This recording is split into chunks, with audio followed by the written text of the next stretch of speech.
okay with that. Copywriting issues may come into play here. Yeah, and you know WWE's pocket's a little bit deeper than Star City, so hopefully, hopefully this doesn't come up. Yeah, you sure about that? We got him against Melissa DeTora. We've got black-green versus Teamer, excuse me. And this should be fun to watch. Again, Saul drafted a blue-black prowess deck. And we watched him draft in the second draft, basically a red-white deck with a very small touch of blue for like a Mantis Rider. And now he's black-green. And there's no white hiding out in here for Abzan. Absolutely not. At least I don't think so. There is a Plains. I will try to identify the card that would compel him to put a Plains in his deck. And cannot find it just yet. So hopefully we'll figure it out. It's definitely nothing in the gold card column. Yeah, which is what you would think. Wow, there's a Teamer Ascendancy. Saul's going to take a look at that, and that one is mighty powerful. Well, it's high variance. If Melissa's hand is set up to maximize it, this is game over. But it's possible this is a pretty innocuous Fervor, which Saul may be able to raise. Yeah, there's not really much use of white here in this deck. Interesting. There's not for an unyielding Krumar? Siege Rhino. A Siege Rhino. I found it. Yep. Excuse me, missed that one. And Saul's been incredibly disciplined with his mana bases, of course, drafting primarily 2 colors. So it would take something like Siege Rhino for him to add a Plains to his deck. Yeah. Minor splash at best. I like his deck though. He's also got a Sagu Mauler hanging out on the splash, which is kind of nice. Basically just a morph that he's splashing off of a couple of the common gain lands. Yeah, no basic island in his deck.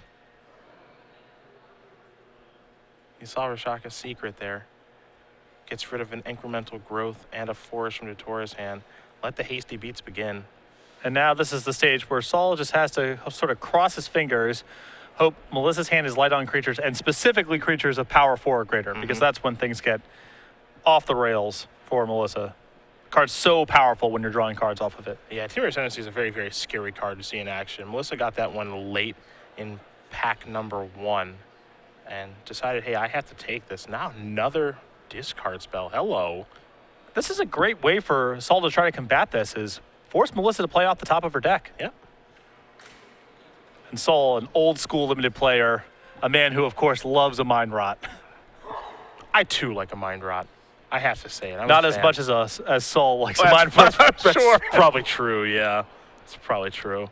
In for 1. It's 18 all, it looks like. Actually, excuse me, 19 to 18 to that gain a life land that is out there for DeTora, the rugged highlands. When Saul was playing limited, many years ago, he's played these old formats where they were basically just card advantage fests before creatures got better. So he still translates a lot of those same philosophies and card evaluations to modern day, even though creatures have gotten a lot better and it's harder to sit behind a bunch of divinations and gravediggers and mind rots and beat your opponent that way. But the back-to-back Rosh Shocks of Secrets here, very good for Saul, trying to keep Melissa's hand in check.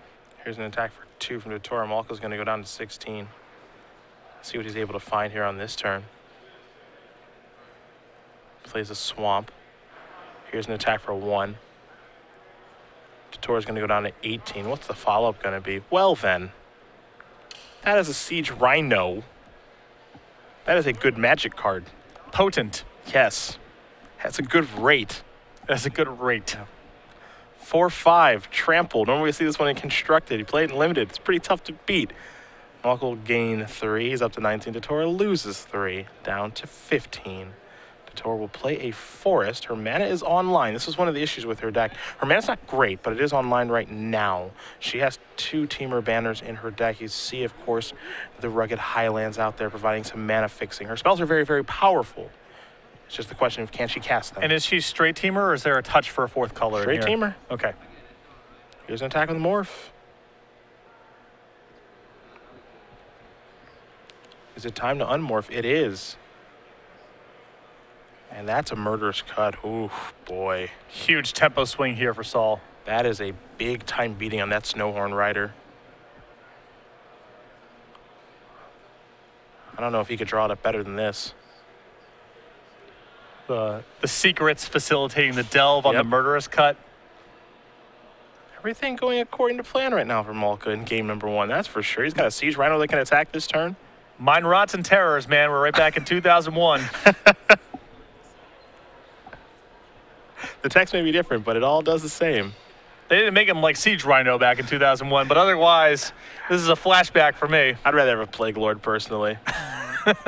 Here's an attack for 5. DeTora's going down to 10. Skull Hunter's going to discard a card. It's a Savage Punch. The 5th card that Melissa has to discard so far in this game. My goodness, there's a Morph as well. Just pass the turn back. Man. You just don't see games like this anymore. No, not in Limited. I mean, that was a one-sided beating. Melissa's just going to pack up her cards. Malka's going to win game number 1 here over Melissa DeTora. This black-green deck and these decks that he's been drafting, they're so different than anything I would have expected walking into the tournament this weekend. And talk about taking the wind out of the sails of Teamer Ascendancy. I mean, that did not do anything that game. I believe Melissa got to play 1 creature with haste. That was the extent of what that card did. And you can chalk that up to Saul's discard spells. 5 cards in Melissa's hand that game. Onto the sideboard, the players will go. We'll see if anything will swap in or out here. Again, our backup matches, Artur Viela against Eugene Huang. So I don't know if we'll have time to move that way. This game certainly didn't move fast. We'll see if the second and or third one does as well. So Saul does have a copy of Naturalize in his sideboard. If he has a lot of respect for Teamer Ascendancy, he could bring that in. But I think without seeing a second target out of Melissa's deck, it's a stretch to bring in a Naturalize. Taking a look at Melissa's sideboard here, she didn't really see a ton. I mean, there's not really a lot that she can do about, that kind of draw, right? When you're going to bring in counter spells against those discard effects, that's not really a thing in Limited, at least in my opinion. Draw just didn't line up all that great, and Saul's lined up great against hers. So, again, Melissa's deck very, very powerful. She has Nice Feather Raven, she has a Bear's Companion, 2 Snowhorn Riders, a Savage Knuckleblade, a Teamer Ascendancy, and a Teamer Charm as far as Teamer cards are concerned. So, her Teamer cards and her gold cards, very, very powerful. It's her mana base. It's a little bit scary. 7 islands, 6 forests, 2 mountains, a rugged highlands, a wooded foothills, and 2 copies of Teamer Banner. Only a couple gold cards in Saul's list. He's just base black-green. He does have a Rakshasa Death Dealer. He has a Sagu Mauler, which, again, he's just enabling off of a couple comes into play tap lands. So there's no islands in the deck. There's no banners, but he may be able to flip up the Sagu Mauler regardless. And then there's the Siege Rhino we saw in that game. But he has been having a lot of success this weekend with very conservative mana bases. And his decks have just been, again, much different than anything I expected. The blue-black prowess deck really took me by surprise. I did not expect to see that at all, but 5 Jeskai Wind Scouts were instrumental to helping him win with that deck. And now this black-green deck is, again, unlike anything I expected to see. Maybe, I don't know if he's figured it out or not, but it's definitely different than anything I've seen anybody else draft this weekend. Well, regardless of whether or not he's figured it out, he's at least demonstrating that there's a lot of room for sort of open-ended draft strategies in this format. He's playing decks that no one would have anticipated were good coming into this weekend. We did hear rumblings about a white-black Warriors deck, but Saul hasn't even gone that far. I mean, these are completely unorthodox color combinations. Yeah. It's kind of crazy. It's really, really kind of crazy. It's fun. When we were taking a break really quickly, Saul was walking by, getting prepared for the next match, and I hadn't seen his deck list yet. Didn't have it in front of me. I was like, "Hey, what are you drafting?" He's just like, "The Rock." And I'm like, "That's a funny joke." Since you're that, he's like, "No, I'm black-green." I'm like, "Okay, all right, man. Sticking to your guns, I guess. It's clearly working." So I'm trying to see if you can get the Rock going in this format. I'm trying to see what the analog is here. Give me a moment. I think that I could find out something. Death Frenzy is a delight. Nice control card. Pernicious Deed-esque, as here is an embodiment of Spring to start game number 2. A swamp just passing of the turn. See if DeTora has the forest. Well, it does come off the top there. Looks like there's a wooded foothills too. I'm gonna just play the forest and then pass the turn back over to Malka. Malka does have a land. It's a forest for him. Any follow-up here? Yes, it's a Smoke Teller. Pass the turn back. Embodiment of Spring will be sacrificed, so it's now time to search for a basic and put that into play. Karu Bloodsucker plus Hooded Hydra. That's the closest thing I could find. That is horrible. Welcome to The Rock. That is not it. Sorry, man. Still Plague Lord Hermit. It's the best thing I could find. I'm sure at some point I will lose that, this limited format, and I will be furious now that you brought it up. DeTora will draw a card. Bit of a mana advantage here for Melissa. See if she can find something to do on the 4th turn. Just going to play Wooded Foothills and pass the turn back. Does have a copy of Teamer Charm in her hand.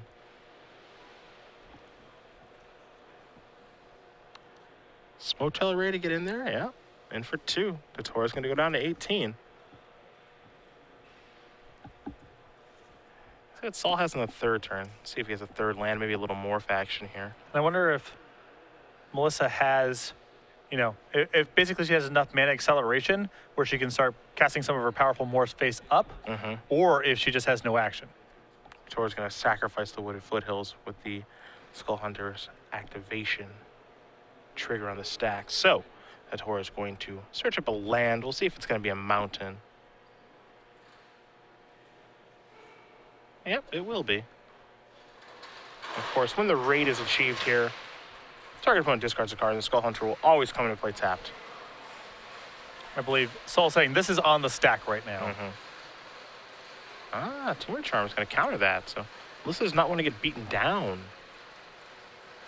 It's counter target spell unless its controller pays 3. So an expensive mana leak here in Teamer Charm. Probably the least exciting of the charms for limited play. I think so. Still perfectly reasonable, but the other charms are very good for limited play.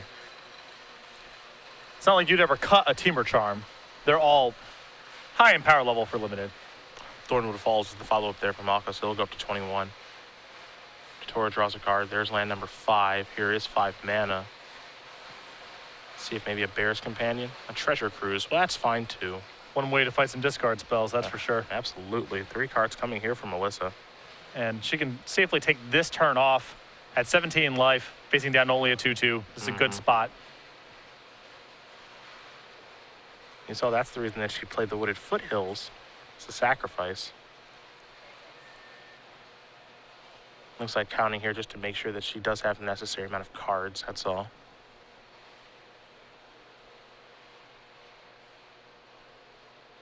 Yeah, I mean, she could fulfill the mana requirement. She had 3 cards in the graveyard plus 5, 5 mana plus 3 cards in the graveyard. I think Saul's just counting to make sure the card count is right. Yeah.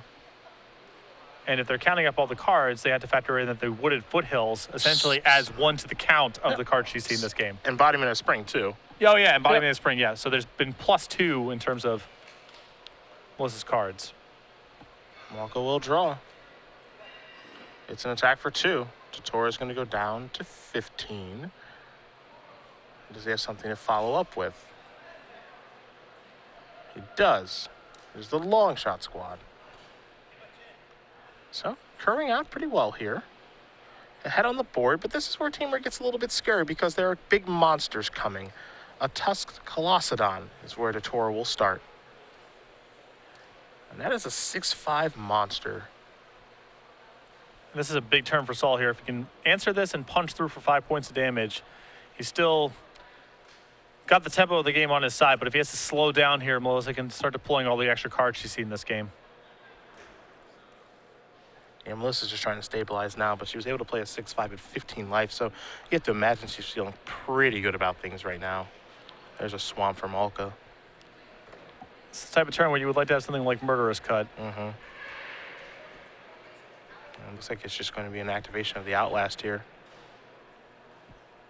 And if that's it, that's not very exciting. There's a follow-up. That's not too exciting either.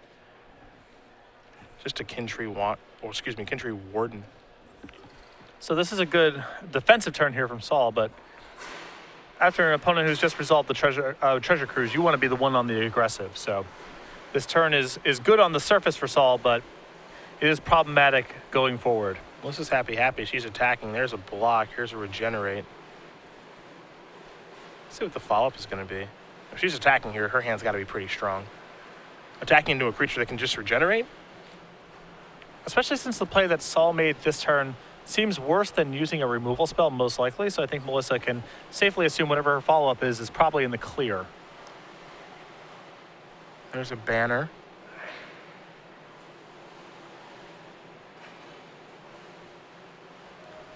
Let's see what else she's got this turn. Savage Punch. Get that thing out of the way. Follow up as a Jeskai Wind Scout. Pass the turn back. Pretty good turn. Pretty good turn, although not a disaster. What's really bad for Saul here is additional large creatures. That's what he probably can't beat, but if Melissa's playing small stuff and using removal spells, Saul gets to keep the regenerate back on defense. It's not so bad. I mean, given the circumstances, I'm sure Saul is pretty happy with what Melissa's turn was. An attack there for 2. The Kintry Warden going to hang back on defense. There is the discard spell, going to get incremental growth and a forest. Unfortunately there for Malka, he turns over Rakshas's Death Dealer. Doesn't get to use that one this game. But getting an incremental growth could be important moving forward. Quick update for you guys. Our other match, well, we're not going to be able to get to it because Eugene Huang won way too quick. He wins the match 2-0 with his Bardu deck, and he's going to play the winner of this one.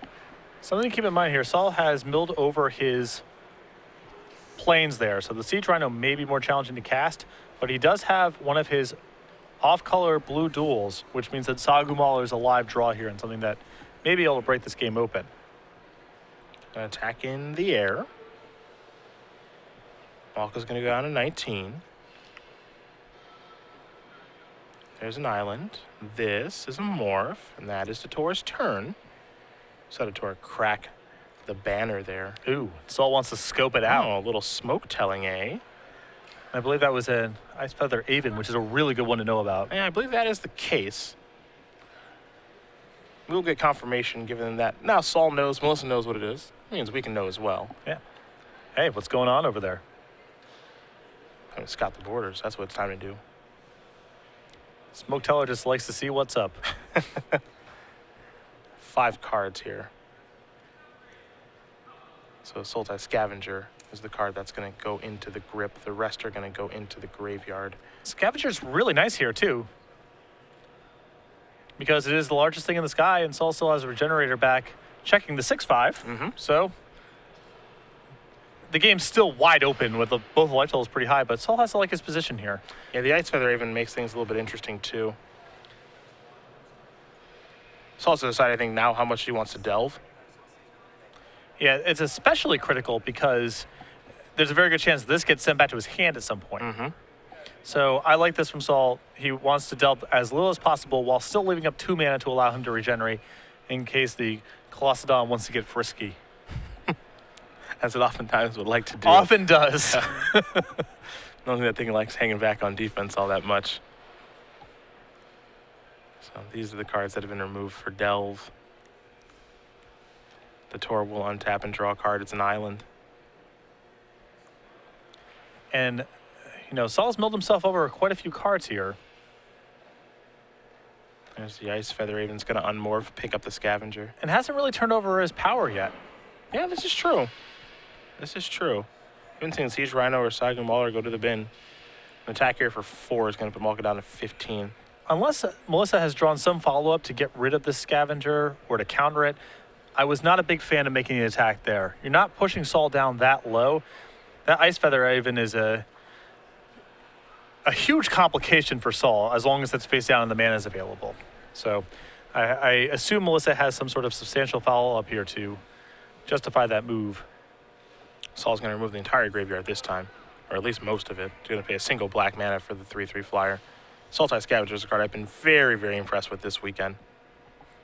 Flyers are so good in this format because the ground gets locked up that even full retail on this card is not that bad. And anytime you're getting it on a discount, it's very powerful. There's a swamp there. I'm going to pass the turn back over to DeTora, Will, Malka. So DeTora will untap again. Island in the grip. Didn't get a great look at what she just drew for the turn. Well, looks like everybody might be a little stuck this turn.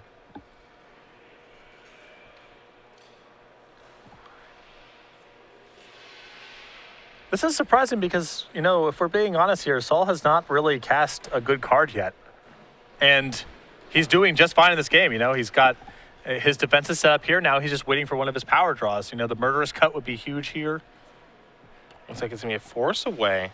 That's a nice draw from Melissa. Definitely a powerful card there. So that's the bounce spell. And if you do have Ferocious, you get to draw and discard. And she does satisfy that due to the Colossadon. So get that annoying Regenerator out of the way. This is kind of the play that I was talking about to justify the play from last turn. This is not as good as removing the Scavenger necessarily, but this still means that Saul has the uncomfortable decision of either taking 9 points of damage or trading his Scavenger for the Wind Scout, which frees up the Avon to attack the following turn.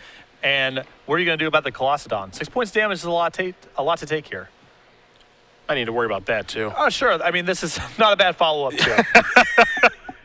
Now everybody is getting to the red zone, or at least most of the creatures are. Now, the reason the Jeskai Wind Scout can attack, of course, is because of that prowess trigger. It's a 3-2. You've got Savage Knuckleblade with haste. No, not enough mana, to pump it or to bounce it, but a 4-4 haster is still a 4-4 haster. Saul giving it a good read. They don't make them like they used to, buddy. No, they sure don't. So we'll see how Malka wants to block now. He may just have to double block the Knuckleblade here because he might not get an opportunity to do so down the road. There's only 2 mana up. This is his one shot. Yeah, this is the one, and I think the only shot he will get. It is, I mean, it's an ugly block. Don't get me wrong. He's taking 9 points of damage. He loses his flyer, but I'm not sure what the plan is going forward. Knuckleblade is really, really good. Melissa's first overall pick in the draft. Mm-hmm. Makes sense. Yep. Makes sense. Bunch of mana. Is this the cut? Okay. Okay, that's the throttle. But yeah, it all works the same. It's a removal spell. So now Saul may just be able to say, I'll take the hit. And yeah, he can redeploy his Regenerator next turn. And Melissa has no cards in hand, so things are tenuously stable for the time being. Yeah, you know, that's a tough break for Melissa there. You know, if the Knuckleblade is able to, you know, do what it wants to do, which is, you know, maybe just trade with a creature there. If there's a double block that does take place to get the Scavenger off the board, or if she has one more mana, everything kind of breaks her way there. Knuckleblade's so very powerful, but a timely throttle there for Malka. Things work out his way. Smoketeller's going to get into the red zone.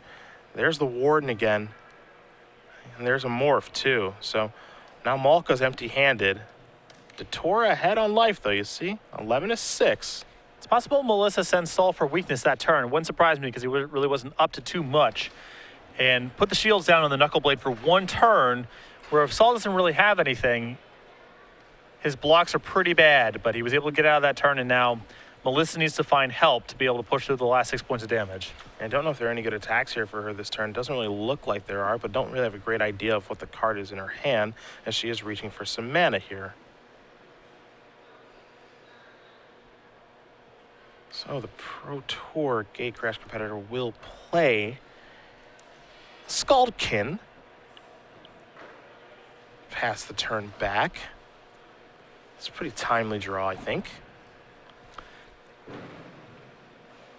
And what this allows her to do is possibly just win in the air of this turn, depending on what the morph is.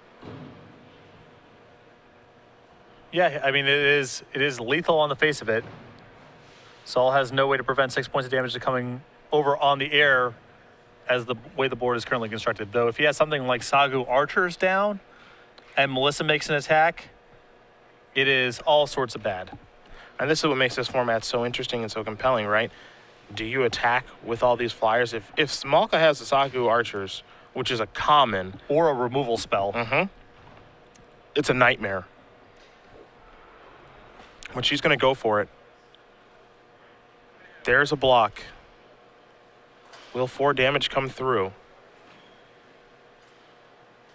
All right, you go to 2. Kill that. Attempt to kill you. It's going to work out just fine. There is the morph. It's a team recharger, and that is going to do it. Melissa DeTora is going to tie things up, and we're headed to a third game between her and Saul Malka. Very compelling action there. I mean, that was back and forth. Looked like we were kind of waiting for the one big draw step from either player, and Melissa able to find the last flyer she needed to punch through lethal. Back to the drawing board they go for game number 3. Again, the winner of this match is going to play against a very powerful Mardu deck from Eugene Huang. Watching the draft, there were some Mardu cards that were going around pretty late. I remember that Mardu Rough Rider. I was surprised to see that thing make a lap around the table. I think I got a feeling of who it got to. I have a feeling where that 5-4 is now. But we will see who's going to play Eugene in the finals. 2 very, very skilled players here in DeTora and Malka doing battle in the semifinals here in Orlando. It's part of the fun of getting to work at these Grand Prix, which you and I get to do infrequently, as you get to work with some of the esteemed members of Wizards of the Coast coverage team. You see Rich Hagon next to Melissa DeTora, who's been faithfully punching away on the laptop this weekend doing the written coverage. Yeah. You know, he'll be headed to Honolulu next weekend for the Pro Tour. Yep. And that'll be fun to watch. You and I will certainly be watching it from a distance. I'll be in Seattle. You'll probably be home in San Diego. Should be a fun tournament. This tournament's going to be really interesting. The way this tournament influences maybe the way people draft the format should be interesting. It's not the same thing as doing a constructed event because there's deck lists after it, and you get to see people's sideboards. Yep. The game's maybe a little bit more informative, but there are definitely people right now who are qualified for Pro Tour Honolulu who are watching this and getting a lot of information about card choices, decks that are viable, all sorts of things. To me, this format, there's a lot to learn. There is a lot to learn. And with results in limited, watching the matches, you do have to interpret to some extent because the decks are a little less consistent. So, and you're not going to be playing against the same cards over and over again. But in terms of archetypes, the commons that matter, watching these games is informative. Now this might open up a range of decks for people who are practicing for the format too, right? You may have thought that I'm supposed to draft one of the wedge decks or one of the clans, or I'm supposed to draft 4 or 5 color, but now we've seen Malka have success with this base black-green deck. We saw him earlier have success with a blue-black deck that had 16 lands in it, mind you. His second draft, he was a red-white deck with a minor splash of blue for Mantis Rider. So his approach might be an approach that has unlocked some doors for some people who are getting ready for the tournament. This is some timeless limited play. This is classic draft. If you played formats like Invasion or Odyssey, just focus on card advantage, card quality, consistent mana, your mana curve. These are lost arts, but Saul's been bringing them back this weekend. Both players going to lay out their opening hand, take a look at the starting 7, see if they like what they see, as this game will decide who's moving on to the finals here in Orlando. Also, for those of you who've never seen him before, Saul Malka is one of the most stone-faced players I've ever seen in my entire life. Never a smile, never a frown. Maybe when the game's over, there can be that, but inside the match, expressionless. Who is... trying to think of a stone-faced player right now. Tom Ross. Yeah. Stoic. Yeah, that's one. I had one in my head. I lost it. Jacob Wilson. Jacob Wilson. It's a wall across from you. You're not going to get anything. Yep. You can try. You're not going to get anything. Josh Utter-Layton. Yeah, nothing. Stone-faced. Nothing. Both players going to take a mulligan here. Did not like their starting 7s. Not that this is a prerequisite for being a good Magic player. Not at all. Paul Rietzel is one of the most expressive Magic players that you can watch, and he is one of the absolute best of all time. Yep. I could play against him all day. It's a lot of fun, actually. It is. It's quite the experience. The source of many great quotes. That's also. True. Hall of Famer. Hall of Famer, and someone where I believe if he ever decided to transition over to the booth, he would be one of the absolute best. Yeah, for sure.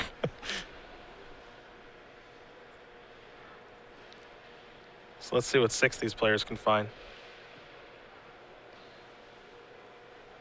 Can I believe Malka going to be on the play here?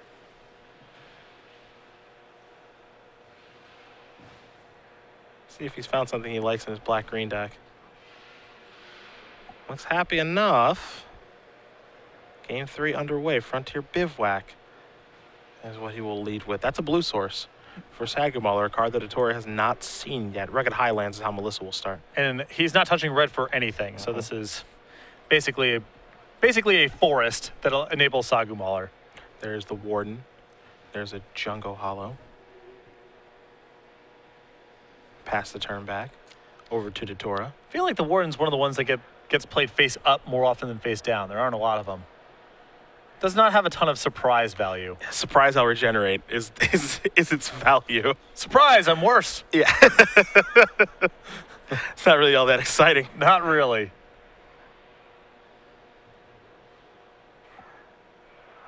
There is a disallowed ancestor. So a modest start here for Malka. Not really coming out of the gates too fast No, thus far. not really burning it down as there's a banner there for DeTora. Now there's Melissa.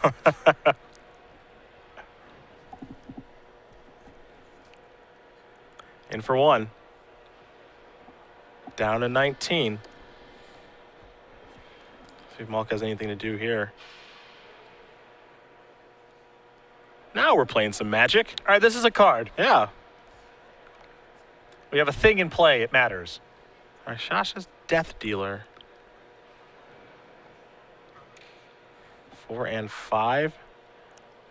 Now we're really playing some Magic. All right, we got something going now. So this, the Death Dealer, of course, super powerful, but very color mana intensive. So if Saul is able to find another swamp or another forest, this becomes very problematic. Did draw a swamp for the turn. You saw DeTora's play of Bear's Companion. Get a good look at that. Again, when it does enter the battlefield, put a 4/4 green bear creature token onto the battlefield. So no trample on that bear, but just a big 4/4.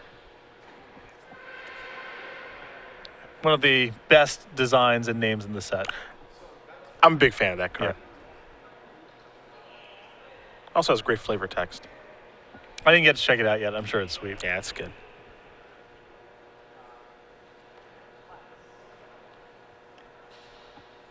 It's a bitter revelation here for Malka.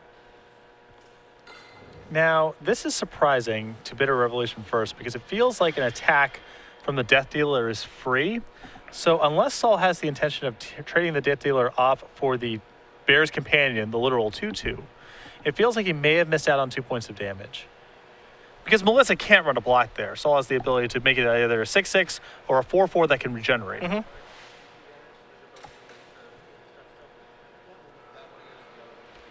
Maybe he just didn't want to, I suppose maybe he just didn't want to risk maybe Melissa just going, hey, I will block with my Bear's Companion. That's the risk, right? Yeah. You know, Saul plays the 4th land, and he really hasn't done very much so far. And Melissa can sense that it's his whole turn to pump. But even still, Saul had the option of, even in that world, Saul has the option of saying post-combat, okay, I'll outlast on my 0/4 to a 1/5, which now matches up very nicely against the bear. So perhaps 2 points of damage that Saul could have squeezed out there. DeTora going to get into the red zone here. The Disallowed Ancestor will get in front of the Bear's Companion. The bear will deal 4 points of damage. Now here is a Snowhorn Rider. So for DeTora's deck, it's just going to be big creatures. We know that. That's what Teamer does very, very well. For Saul, he's going to have to kind of juke and jive a little bit to work his way through this. And what is his clean removal for these sort of situations? He has a Murderous Cut. He has a Throttle. Not a ton. But he does at least have two regenerators between the Death Dealer and the Kintree Warden.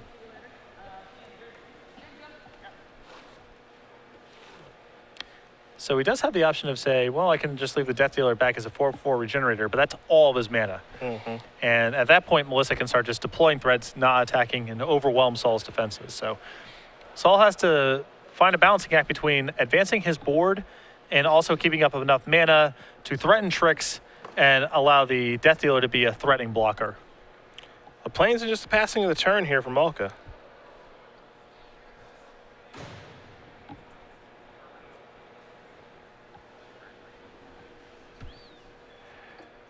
See what DeTora finds on her turn. Magic players, that is time, and the It's going to start with an attack for 5. If you hear that time announcement in the background, that is for the Sunday Super Series and not the Grand Prix. Yeah, this is true. Some players still doing battle here in the convention center. Melissa, you are turn 0. Magic players, registration rewards, voucher redemption, and free entry. Let's see how Saul wants to handle this.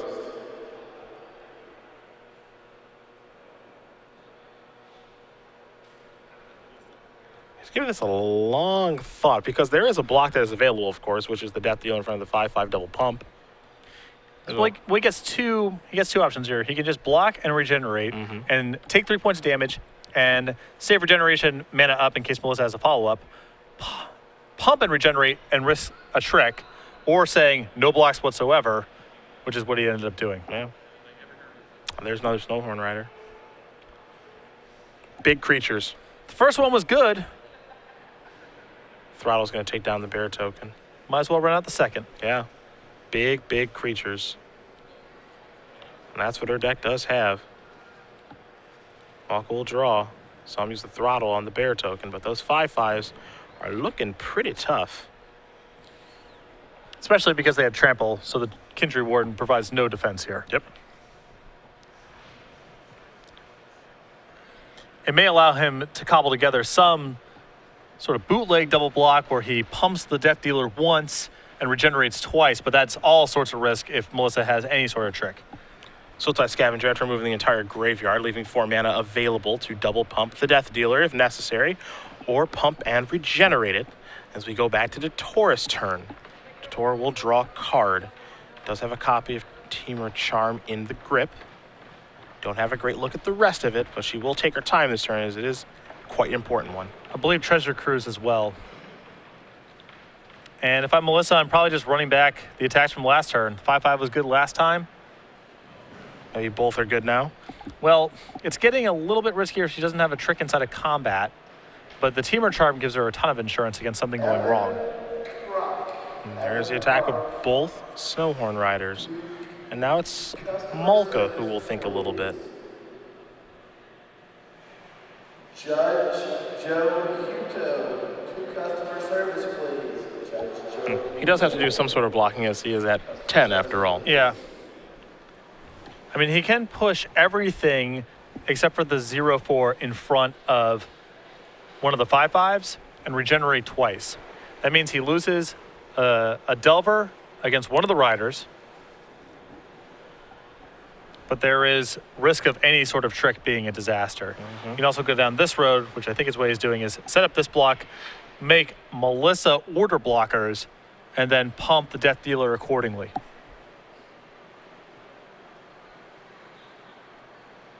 It looks like the Ancestor is going to get in front of the Rider here too. It's not getting any better at this point. Not enough time to outlast that thing and make it larger. No.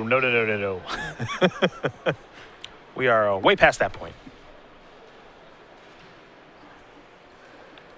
Looks like the Scavenger is going to be first. The Death Dealer second. So here's an activation. Most likely putting a regeneration shield on. And at that point, I think Saul's happy to move to damage. See if Melissa's happy to do that, though. She's reaching for mana. Again, we know about the Temur Charm in her hand. See if that's the weapon she wants to use here.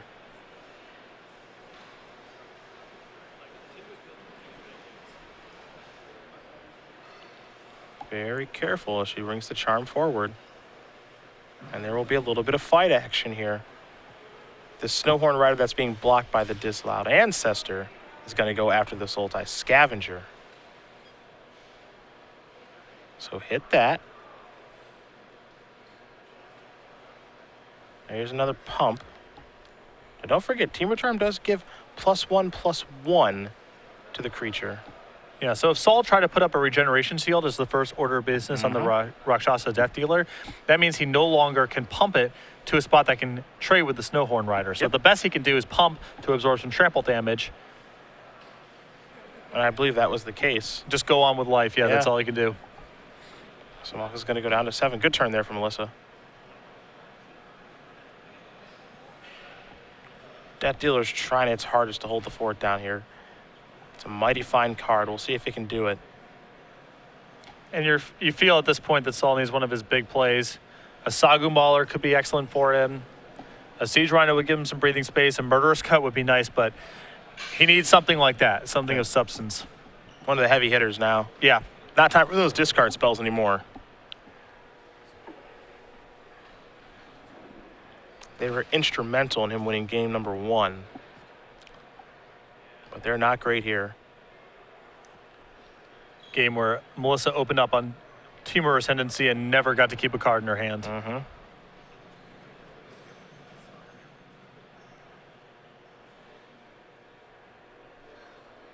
Malka going to cast Debilitating Injury to make the Snowhorn Rider into a 3/3.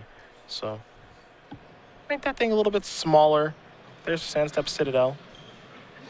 And we'll just pass the turn back. Over to DeTora, who will untap those 3 lands and 2 creatures. Take a draw here. We saw Temur Charm last turn. That was pretty powerful. We'll see what she can put together on this turn, as she's getting very close to moving on to the finals. You feel like one more trick pushes over the top. Yep. Saul has the board sort of tenuously stable right now because the Rakshasa Death Dealer is so large. But if anything happens, not only is he going to lose the Death Dealer, he's just going to die. He's so low on life right now.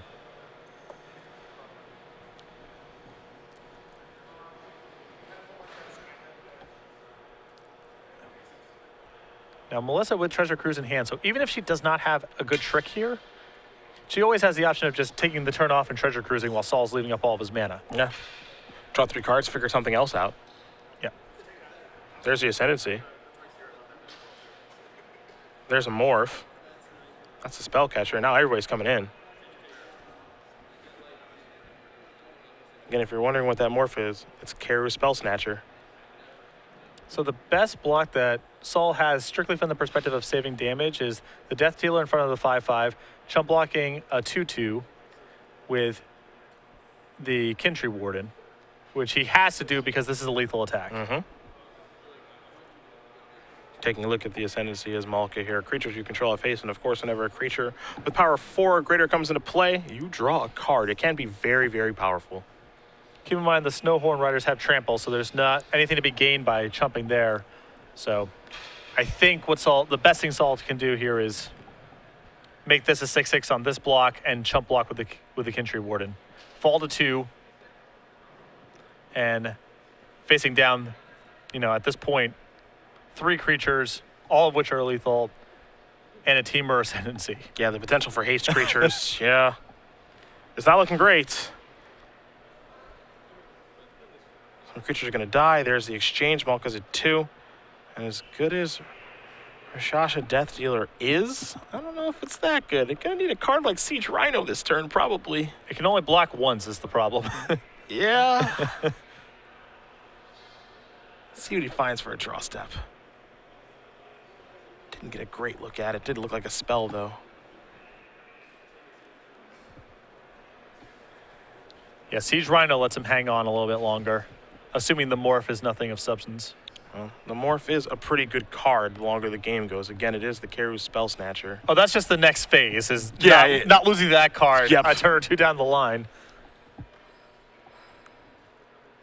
2 mana. Temur Charger. Pass the turn back. Saul down to 1 card in hand. I think Melissa's going to pull a trigger on attack, even if she doesn't draw a creature. Yeah, she can't attack fast enough. And that is going to do us a bit of revelation, an extension of the hand. Melissa DeTora is going to win this match over Saul Malka. 2-1, and she is moving on to the finals to do battle against Eugene Huang. That was a great set of games. Saul's strategy, if you are relatively new to Magic, looks unorthodox. If you've been playing Limited for 15 years, you remember what he did this draft from bygone eras of Limited formats. A lot of just raw rate 2-for-1s, trying to outgrind the opponent, but Melissa just too much power on the board. Didn't give Saul enough breathing space, and Saul finished the game with a card drawer in hand that he was unable to cast. Yeah, again, if Melissa's mana